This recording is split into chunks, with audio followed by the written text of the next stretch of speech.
ଶିବଙ୍କ ମୁଣ୍ଡରେ ଲାଗେ? Very good. ବେଲପତ୍ର। ବେଲପତ୍ର ଖାଇଲେ କଣ ହୁଏ ଆମର? ନା ଆମକୁ ଯଦି ଭୋକ ହୋଇଥାଏ ତାହେଲେ ଆମେ ଯଦି ବେଲପତ୍ର ଖାଇବା ତାହେଲେ ଆମକୁ ଭୋକ ହୋଇଥାଏ। ବୁଝିପାରିଲ? ସବୁଦିନ ଯଦି ଆମେ ବେଲପତ୍ର ଖାଇବା ତାହେଲେ ଆମକୁ କଣ ଭୋକ ହୋଇଥାଏ। ଆଉ ଆମର ହଜମ ଶକ୍ତି ମଧ୍ୟ ବି ବଢେଇଥାଏ। କିଏ ସେ? ବେଲପତ୍ର। ଆଚ୍ଛା ତମେ କୋଉମାନେ ଲିମ୍ବ ପତ୍ର ଦେଖିଛ? ଦେଖିଛଟି ଲିମ୍ବ ପତ୍ର? ସେଇଠି ତମର ସେପଟେ ସବୁ ଜାଗା ଲିମ୍ବ ପତ୍ର ଅଛି। ହଟି ଲିମ୍ବ ପତ୍ର କଣ କରେ? ନା ଆମର ଯୋଉ ଚର୍ମ ରୋଗ ହୁଏ ଚର୍ମ ରୋଗରୁ ସେଇଟା ମୁକ୍ତି କରେ। କିଏ ସେ? ଲିମ୍ବ ପତ୍ର। ବୁଝିପାରିଲ? ତାପରେ ଆଉ କଣ? ଏଇ ପତ୍ର ଦେଖିଛ? ଅମରକୋଳି ପତ୍ର ବା ହେମିକଲ ପତ୍ର ଶୁଣିଛ? ଆହୁରି ଗୋଟେ ପତ୍ର ବାହାରେ ହଁ ନା ନାହିଁ?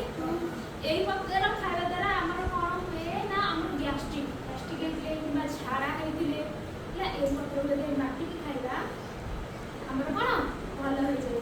ବୁଝିପାରିଲ? କୋଉ ପତ୍ର କଣ ଆମେ ଜାଣିପାରିଲେଟି?